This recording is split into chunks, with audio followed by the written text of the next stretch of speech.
Quite often our gut is right when it comes to choosing colour. We instinctively know what looks right together, but it's still good to have some rules and guardrails in place to confirm what our instincts are telling us. By understanding the colour wheel and the relationships colours have with each other within the spectrum, there are some pretty fail-safe ways to combine colours. By using these combinations as a guide and then manipulating the tone and the chroma and the proportion of the colour, it's possible to create winning combinations for any project.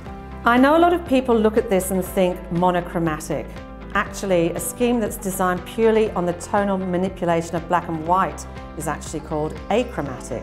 The most simple of all colour schemes, it can work with the addition of texture and pattern, but alone it's void of much character. Monochromatic is a scheme of one colour. The scheme includes tonal and chroma variations to add depth, energy and focal points. It's important to get the proportion of variations right so the space doesn't look like just one colour. These schemes are not visually demanding, simple and attractive and easy to create. A related colour scheme includes 3 colours that sit next to each other on the colour wheel and all come from the same colour family. It could be cool and warm tones of orange or yellow-green through to blue-green, for instance. Expanding the colours a little starts to bring slightly more energy to a space without it being complicated. An analogous colour scheme will comprise of between 3 to 5 colours that all sit next to each other on the colour wheel. They can, however, cross into another colour family.